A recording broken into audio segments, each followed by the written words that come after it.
Nzambe apambola bino bisika bozali boze belé bambote ya mingi bisika bozwami na monde entier nde bozolanda biso na chaîne na bino obozolinga mingi ACEP TV officiel et puis émission na bino message au roi na pesi bino mbote ya mingi vraiment Nzambe apambola bino na si bomwe déjà na mopanzi nanga tozana apôtre Eli Kalamba donc tant ou déjà bomonaka biso tozali toye c'est que toye na message moko ekoye e ko peso connaissance et pe ko sunga yo alors message tozana ngo lelo mais avant na lobana obana ko saluer mosala Nzambe bongo to na ko esabilo ni toye na ngo lelo mosala Nzambe mbote oui mbote mingi mosala ya Nzambe évangéliste prince les grands journalistes Nzambe apambola yo na pamboli pe balandi na biso ya ACEP TV officiel Nzambe alola pambola bino balandi ya message au roi, beau s'abonner, beau aimer, beau faire sa suggestion, et c'est très important pour nous évoluer malam Nzamba Zalokumu. Oui, merci mingi, merci Mosala Nzambe. Ndé na uti koloba ke lelo toye lisusu toye na message ya sika oyo wapi eye kosunga bino. Mais abi ke message ya lelo eza message oyo ekosunga yo sambela na oyo etali combat spirituel. Ekosunga yo oyo bandeni ya kufungwama na nzela molimo. Parce que tous la mingi bloqué pour molili les jouer na biso zo sakana biso na bandenge mo botozo yebate mais message alelo e ko peso connaissance ya ko banda ko yeba ba jeni ni bandoki bazalaka nango ba jeni ni molili za nango ba jeni satan za nango po banda siko ko démasquer ngo o banda pe ko lukandeni ya ko détruire yango mbala mo déjà na pesi thème yango na biki thème ezali démasquer et détruire les axes opératoires du diable. Et ça message oyo mosala Nzamba apôtre Eli amemeli biso yango toko bandaka adaptinde tolobaka il faut expliquer son message yango eza nini à cette introduction message après nga na kozwa sikoyo mituna rotuna ye kolandisa ma message oyo ayeli biso mosala Nzambe ndeka na tikoloba thème ezali démasquer et détruire les axes opératoires du diable ela kisini nano. Oui, merci beaucoup. Ben balandi na biso pe mosala Nzambe par rapport à la question na yo. Oui. Et là quoi liboso to lingana to découvrir un mot démasqué. Donc mot démasqué elingi koloba ke faire connaître quelqu'un en notant les masques qu'on peut cacher les visages. C'est-à-dire tant bazolo ba ke démasquer mutu wana elingi koloba ete kolongola masque ko dépouiller oyo mutu abombani pour na faire passer comme une autre personne parce que tant mutu abombani eza difficile oye bazanani siko tant tozolo bake démasquer et détruire les axes opératoires du diable elingi koloba ete esengeli mutu avant abundisa diable esengeli ayeba façon diable a travaillaka na masque nini oyo diable azalaka na yango visage na ye oyo ezali visage pire na ye ezali nini parce que diable aza conscient que soki aye na elongi na ye aye na maloba ekoyebisa mutu ke ngai nde diable na ye to travailler na ye to coopérer na ye to marcher ensemble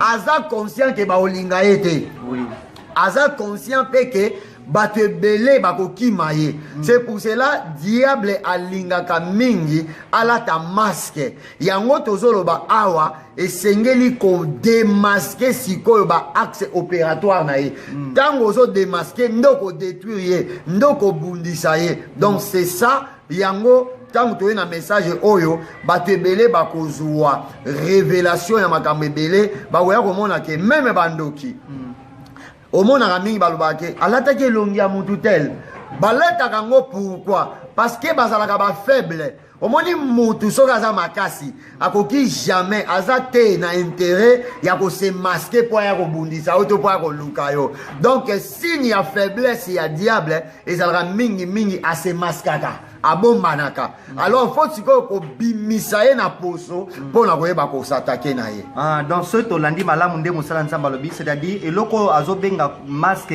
c'est-à-dire eza attitude diable asalelaka po a travailler mais oyeba te ke eza ye diable kosala Oui. oza na idée te Ah. komosala nzambe olobi ke to démasquer Oui. donc continue bi ke to détruire les axes opératoires Oui. ba axe opératoire ngo eza nanu nini pe eza ndenge nini expliquer biso na place wana Oui, bah axe opératoire ya diable ezali ebele mais na kosimbaka 3 axes oyo ezali venant majeur oyo soki au découvrir yango oza na facilité ya koyeba pe ko découvrir ba axe mosusu premier axe opératoire du diable diable a s'opéraka na déguisement.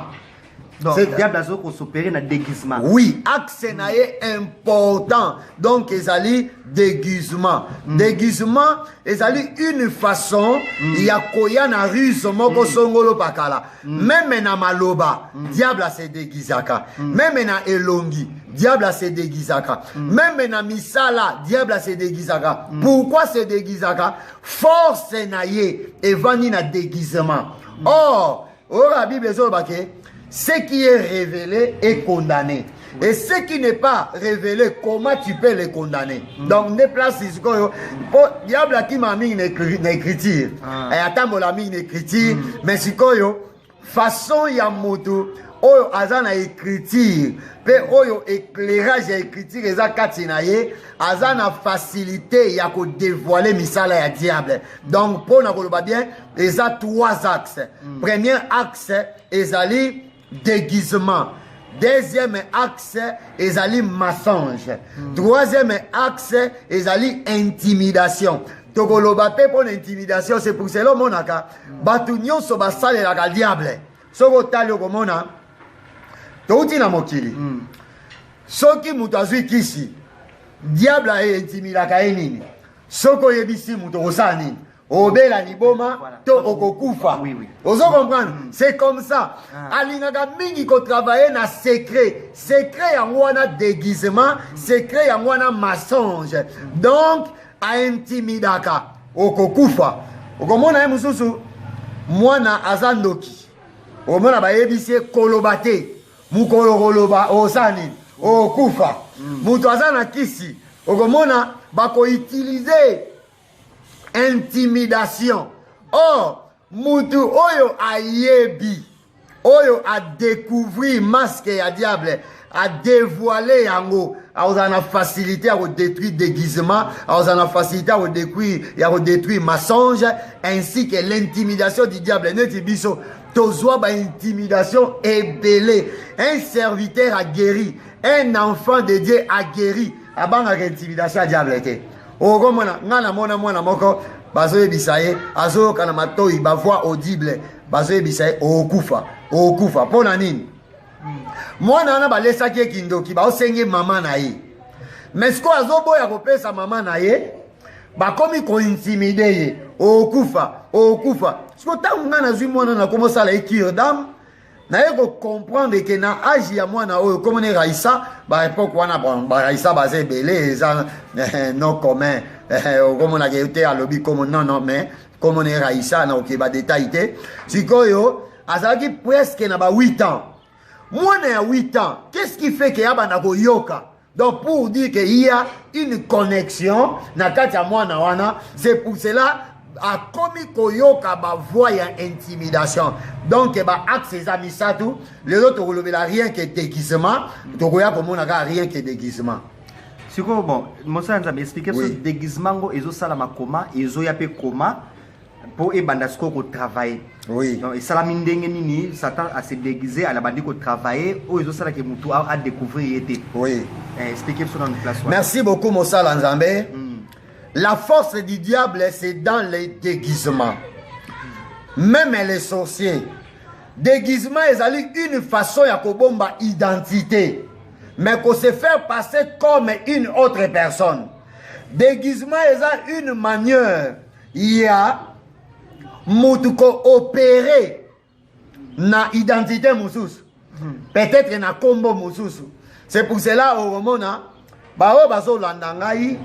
Ba sœur, ba frère, ba papa, ba maman, même ba oyo nzamba bengi ba uti na sorcellerie ba ibi makambo na roloba.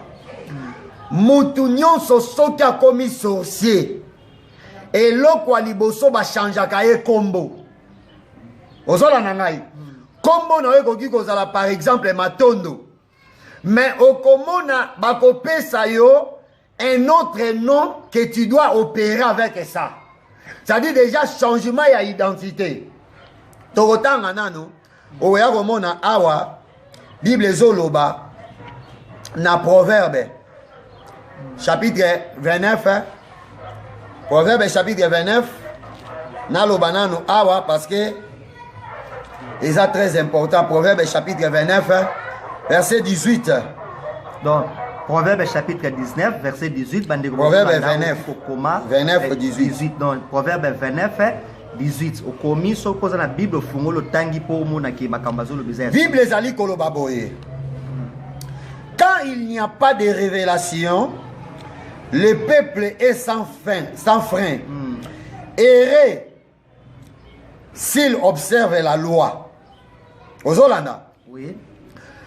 Donc, nalinga koyebisa bana nzambe nini? Bunda kanzambe a révélé kayo makambo. Tu ne peux pas combattre le diable sans la révélation. Sans la révélation, tu ne peux pas combattre les sorciers. On les combat par la révélation. Pour dire quoi? Ce qui nzambe appelle sur révélation, nous kozala na pouvoir et puissance, il y a qu'à frapper dans le but. Okoki kozala yozo benga ye kombo na ye ya mokili. Ego simba ete. Parce que wana tende identité na ye oyo a opéraka. Parce que tango a se déguiser, ne a koti na po na ye ya pouvoir. Sikoyo, yoka makambu awa, nzamba zoloba, na au travers apôtre Paul, na 2 Corinthiens, chapitre 11, 2 Corinthiens chapitre 11, verset 13 à 15, je lis la parole de Dieu. Donc 2 Corinthiens 11, 13 à 15, des versets Moussala Nzamba Pessi. Oui, na okangisango na Proverbe 29, 18. Ces hommes-là sont des faux apôtres, des ouvriers trompeurs, déguisés en apôtres de Christ. Et cela n'est pas étonnant, puisque Satan lui-même se déguise à l'ange de lumière. Il n'est donc pas étrange que ces ministres aussi se déguisent en ministres de justice. Leur fin sera leurs œuvres. Amen. Amen. Donc, au moni awa, yango, nzamba zo lingana no muto azala na révélation. Po azala na maîtrise ya kobunda, azala na maîtrise ya kosala makambu, azala na maîtrise ya ko marcher na monde spirituel. Po na nini? Na monde spirituel, ba opéraka ndenge moko te ndenge to opéraka na mokili oyo malgré ba loi na bango esalaka lokola ekokana. Okoki kozala na kombo par exemple Marie, kombo ekoki kozala par exemple Raïssa, kombo ekoki kozala par exemple Pichou. Na monde spirituel ba opeso kombo mosusu. Kombo wana nde obanda ko opérer nango. Siko soki olingi obundisa Marie, yozo tanga kombo a Marie ekosimba ete. Mais nzambe soka za bolingo ako révéler que Marie oyo na kindoki azalaka par exemple Chancel. Na kindoki azalaka par exemple Jézabel. Na sorcellerie to na kati ya monde mystique alataka kombo oyo. Parce que révélation na ndeko pesa yo pouvoir. Omoni awa balobi nini? Ce n'est pas étonnant.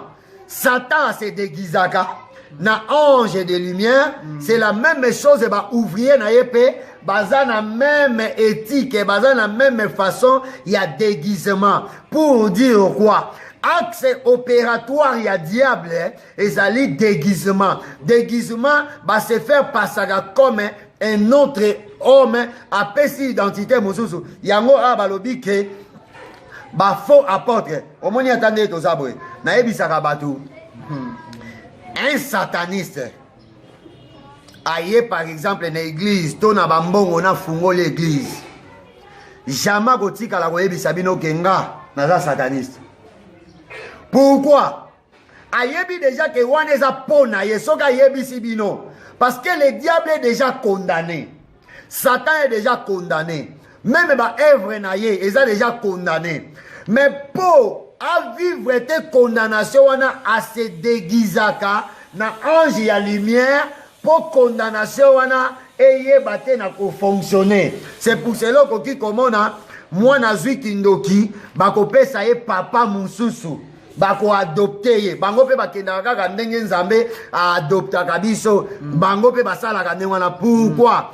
Parce que na monde ya sorcellerie akobanda ko reconnaître papa na été lokola ko reconnaître yete ako reconnaître maman na été aza prête ya ko détruire ye. Mais ye mingi lokola identité neza changer akobanda ko travailler na maman na molimo yenda kobanda ko respecter yenda kobanda ko tosa yango mona ka bana soka aza na kindoki aza na capacité ko manquer maman na ye oza maman na été lui il a déjà changé son identité. So soko yebe loko wana que moi na opéra kana identité mususu oza na facilité ya ko détruire oza na facilité ya ko anéantir misala na ye. C'est pour cela ma soeur mon frère au monde oza wana ndeko no aza na kisi yebisa nzambe kombo ni na opéra kanango image ni na opéra kanango identité ni na opéra kanango. Tout est possible à celui qui croit. Soki nzamba révélo identité na ye au monde makasi na ye sili. C'est comme ça. Webi makambo eza makasi vraiment eza makasi yango na ozolinga to ye bango malamu nasi batu bozolanda bozoka deja tamsu yo ye bahana ote omona kamta aloka ka obundisa ka ndoki obundisa ndoki me omitu na keso me ndoki ondenge ata na osambela aulia ka bana nanga. Oui. Nzoka nanu o découvrir kombo na yete ya kindoki oh il faut yo bundisa selo kombo na ya kindoki. Ah. Donc à se déguisa oye bakate o sala ba prière neto to benga ba prière d'imprécation c'est-à-dire ya ko saka osaka na kombo na spirituel nde attaque wane ko simba ye. Mais soki yozui révélation ya kombo à travailler na ngote eza difficile o bana ko beta ezo kitaka na poso o moni kaka nde o monaka balobi ankylostome asali kyste niamo asali kyste kyste c'est une peau o ezo couvrir ye yaza na kati mais c'est comme ça bandoki pe basala la kyste même ba sataniste basala la kyste ezali image mususu oyo ye ko banda ko faire passer pour protéger ye yango boko attaquer ye ko simba te yeso aza clair alobi que so lingo kende ko bunda bitumba il faut osala non analyse alobi so lingo tongandaku faut ça la analyse que avec combien o nazana ngone na ko tongandaku alobi soko tongi na brutalité ndaku wana tango ekotikala comme un monument inachevé alobi sonye kozala nayo c'est-à-dire yeso banayi kopesa plan de guerre alobi soki roi moko alingaki ene kobundisa roi mosusu akosala investigation ayeba ke avec 1000 militaires est-ce que je suis capable de combattre ses ennemis, je suis capable de combattre mes ennemis. Donc ce qu'on sait analyse wana c'est une manière ya kozwa révélation yango na lobaki na Proverbe chapitre 29 verset 18 que s'il n'y a pas de révélation le peuple marche sans frein. Il faut la révélation ya adversaire na yo ozola nangai nzamba za na capacité omona boza na famille batu bazo kufa. Jamais Nzambe a arrêté kokufa sans toutefois à la kisabino ke kokufa o euti place telle tala mutu azana origine ya kokufa yeyo Nzambe po arrêter parce qu'il a dit que soki na arrêté comme Nzamba linga gloire bo glorifier ndeni donc pour glorifier pour boyeba ke c'est Dieu qui a fait ça. Il nous avait révélé telles choses. Après la révélation, voilà ce que nous avons fait. Et maintenant, la mort s'est arrêtée. C'est comme ça, Nzamba Zalaka. Donc, tant que démasquer et détruire les axes opératoires du diable, et lingi kolobake, luka révélation pour bundisa malamu ennemi na yo. Monsala Nzambe, vraiment, Mate yao eza makasi, eza vraiment makasi. Oui. Ego sunga bate belé. Oui. Pour bavia bate belé eza kombati na molili mais bazo comprendre tene na zo bunisanga. Aoyeba kitam su tata mosa zandoki ma osambe osambela. On dirait prière denda kana nzo tata mosa. Ils ont denda po yo yebi malamu. Donc wana omemi biso na dimension ya to démasquer. Donc avant to bunisa ndoki il faut to banana ko démasquer. Oui. Parce que oki ko sunga biso. Monsanda me nde batu bazo na biso ko sunga biso ke ce qui te démasquer sur le diable. Comment est-ce que tu peux détruire? Ah. Merci Nano. Ce qui démasqué diable, Oui. qu'on détruire eza na 4 armes. Première arme eza maloba. C'est-à-dire quoi? Maloba na ozoloba par exemple, yo matondo, yo mutu songolo pakala, oza na nguya te, na kombo na Yesu Kristo, lumière ya Christ ezali kopela na kati ya bomoi parce que au moni Ephésiens chapitre nango 5 verset 12 à 13. Bible ezoloba ke il est honteux de dire ce qu'ils font en secret. Mais, ce qui est réprouvé est manifeste dans la lumière. C'est-à-dire, ce qui est condamné est manifeste dans la lumière. Au moins, lumière, et apparaîtra et condamnera déjà par œuvre et à ténèbres. Pour dire quoi? Na kombo Yesu Kristo tangu yozoloba. Pe ozotanga kombo ya esprit wana. Na anéantir yo. Omoni ba démon, omoni ba ndoki. Po ba boma mutu to, po ba sala mabe ba boake la maladie. Ba woke na kombo na yo. Ba bandi ko saka na kombo na yo. Par exemple, yo Eli yo. Tozo détruire yo, tozo condamner yo, tozo sacrifier yo. Tango bazolo ba wana, okomona soki oza na pouvoir te o apparaître. Oko apparaître pourquoi? Parce que identité na yo yango wana.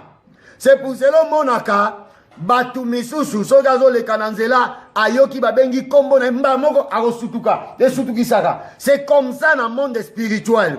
Donc tango ozoloba maloba, maloba wana esalaka effet soki oza na identité complète ya muto oyo ozali koloba. Deuxième chose, mwana nzambe nyonso azalaka muto alosambo. Comme makambo epai ya nzambe comme le véritable juge. C'est-à-dire dans la prière, nous amenons nos ennemis en justice vis-à-vis de notre Dieu. Oso comprendre ngai. C'est-à-dire quoi? Deuxième arme est la prière. Dans le Bible bien liboso est la parole. La puissance est de la parole. Parce que ce que tangi ogoya comme la parole est dans la œuvre belé et salaka. La Bible dit d'ailleurs la parole sanctifie. Quand tu parles, la parole sanctifie, c'est une puissance. Mais la prière aussi c'est une puissance. Oyo muesengeli combattant azalango. Yasuka ezali persévérance. Pourquoi? Okoki lelo lobi yo. Oyebi bandoki mususu. Akoki kolata 10 masques. Quand tu ne persévères pas, okoki ko détruire 3 masques. Et tu gagnes 7. C'est pour cela la Bible quand tu pries, il faut insister. L'insistance, c'est ça, la persévérance. Mikolo nyonso ozali na prière. Ozo persister ko frapper, ozo persister ko loba, ozo kene na résistance, ozali côté ma c'est pour la Bible ezo ba ke résister au diable. Prière à résistance, et ça prière facile, et ça une prière oyo muto a télémi avec force, azo résister avec une ferme assurance. C'est ça ba arme oyo détruisaka banguna na biso parce que ceux qui ont démasqué au bandit koloba, au bandit ko saka na kombo na e, ko saka, et ça prière ya imprécation ba tebe ba tiki la ngoka ba ndokinde ba sakaka. Non, même biso pe to sakaka. Deuxièmement, après avoir ko saka, c'est la parole. Ozomona, la prière plutôt. La prière. Troisièmement, arme ezali résistance, c'est-à-dire persévérance. Le lo beti, lo beti. Po bandoki baza bata sambla, oko beta elikofi okomona kangi pema. Agolo batete ai, ne biso to za komona ba beti ogangi malamoko, oloti ndoto obimi malamoko, emso zo yebise, lelo na loti ba papolinga mbata nde asekala oui ezuye. Mais ndoki okoki ko loba. Azanguna te osa sambla. C'est comme ça. Donc, ça démasqué, 3 armes très très importantes. Donc, bandeko oyo bozolanda biso boyoki mosala nzamba tangi nanu 3 armes. Abiba arme ya ko détruire diable to ba misala diable atangel boso parole, abia mi balé prière et puis résistance. Amen. Lelo bandi mebele bozulemba osambeli 2-3 jours moi lokwa réponse exacto lembi. Oh, oki mosanza menda balobi ke bandoki ba pena ba sambla moko ko sakana. Oui. Ozo bete azo ba frappe mais aza sambla ça lokwa obete. Alors qui pète. Peut-être que ce lembi allait y continuer na musala. donc tozala mayele nasi boyoki bateya oyo eza monene mpenza makasi eza na 3 axes mosala nzambe asimbi alobi toza na déguisement mensonge mais alelo asimbi nanu déguisement nayebi ke tokolobela mensonge po mensonge mpe nayebi ke eza makambo ebele po boluka bodécouvrir mosala nzambe namoni miniti ezokende na kosila par rapport nanu kaka ya premier point oyo osimbi po eza point moko mpe très capital esungi biso mpena mingi sikoyo nini okoki koyebisa bandeko oyo basambelaka mais bazomona lokola bandoki yango bazoresiste mais bango oyo bazosambela bazokoka koresiste te balembi nini okoki koyebisa bango nani yo wana napesa révélation moko nzambe apesaki Esaïe eza na Esaïe chapitre 7 verset nango 1 à 4 Esaïe 7 1 à 4 yoka balobi nini il arriva du temps d'Akaz fils de Jotam fils de Dosias, roi de Juda, que Retsin, roi de Syrie, monta avec Pekash, fils de Remélia, roi d'Israël, contre Jérusalem pour l'assiéger. Mais il ne put l'assiéger. On vint dire à la maison de David, les Syriens campent en Éphraïm et le cœur d'Akaz et les cœurs de son peuple furent agités comme les arbres de la forêt sont agités par les vents. Alors l'Éternel dit à Esaïe, va à la rencontre d'Akaz, toi et Cherchajub, ton fils, vers l'extrémité de laquelle de l'étang supérieur sur la route du champ de Foulon. Et dis-leur, sois tranquille, ne crains rien, et que ton cœur ne s'alarme point devant ces deux bouts de tisons fumants, devant la colère des Rétins et de devant la colère des Rétins et de la Syrie et du fils de Remalia. So taliawa nzamba fungoli révélation moko eza lokola facile eza lokola eloko moko simple mais eza mamu minene. Balobi nini roi ya Syrie basali coalition na roi ya Jérusalem ya Israël pour ba détruire roi ya Juda mwana ya David donc na tribu ya David souci la bango eza nini balongola roi ya Juda batia roi o bango balingi alors balobi tangu roi ya Juda yoki motema na ye eningani lokola nzete ndenge ninganaka na mupepe ozolanda sikoyo alobi ye na Israël mobimba kobanga wana nzamba azoyebisa ye koma yo ozobanga liboso ya biteni ya nzete colère na bango eza lokola biteni ya nzete ezopela moto so yoka deja nzambe a révélé ye ke bato oyo ozobanga ozomona bagrand baza biteni ya nzete pour dire quoi mutu bakela ye po dominer nyonso matiti banzete biloko nyonso mais yo za mutu ozobanga biteni ya nzete lingi koloba nini pouvoir o baza nango eza pouvoir ya mukie omoni bandoki ndoki akoki kozala na bomoto aza mutu mais na butu azaka mpese mais yo okomona yo mutu ozobanga mpese ndoki akoki kozala na moyo ozomona mwasi kitoko na butu azaka mpuku mais yo koma yo mutu oyo okelami na image ya nzambe ozokoka koyeba teke mama oyo azalaka mpuku mama oyo azalaka chauve-souris mama oyo ndenge azawa na kindoki azalaka mbwa or si réellement aza mbwa soki réellement aza tison enflammé soki réellement aza mpese na mutu nani aza supérieur donc soki nayebi kaka na banoba yo mpuku yo ndenge oza wana okelamaki mpo nga nakonza yo oza na pouvoir te na kombo ya Yesu Kristu yo mpuku yo ndeke yo parce que babongwanaka bacheval babongwanaka biloko ebele baitilizaka baidentité moko oyo eza ya bango ya molimo il sifo ye baidentité wana oza na pouvoir ya kodétruire. C'est pour cela okomona Yesu abandaki kobenga bafarisien na bascribe abandaki kobenga bango batombeau blanchi. Tombeau blanchi, c'est-à-dire babandaki ko apparaître comme baza kitoko, mais na kati na bango baza mikuwa baza l'autre côté et l'autre ko pola. Donc pour dire quoi, soko démasquer que Satan za l'autre côté, aux en facilité à affronter. C'est ça. Yango Nzamba ebisa inde kwa nabi ne craint rien devant ces débouts de tisons enflammés. Kobanga te baza na bango banzbiteni nzete o ba pelisinga moto baza bampuku bando kebelo komona na bo moto boy aza mutu mais na buto asa kampuku comment yozo ke no koma mpuku Nzamba kelio mutu l'image de Dieu comme mpuku comment oh tanga comme mpuku nga réellement na za mutu na dominer yo na obanga mpuku te c'est ça. Vraiment merci à Mingi Moussala Nzambe na mwene misef se comme na suka minute sili na si bo Holanda boki malobeza kitoko mo ekuta ko katezate mais tande ezo trahir biso na bi Nzamba ko sala ngolu bangonge ko poussa na kaka to ko baksa ba minute mais pour l'instant on a oki ko esa bino ezali nini bande ko bo s'abonner tozo zela ba remarque na bino ba commentaire wane ko sala biso bien pour te ba ko améliorer musala parce que boyebi ke musala oto sala toujours dans le kumu ya Yesu Christ.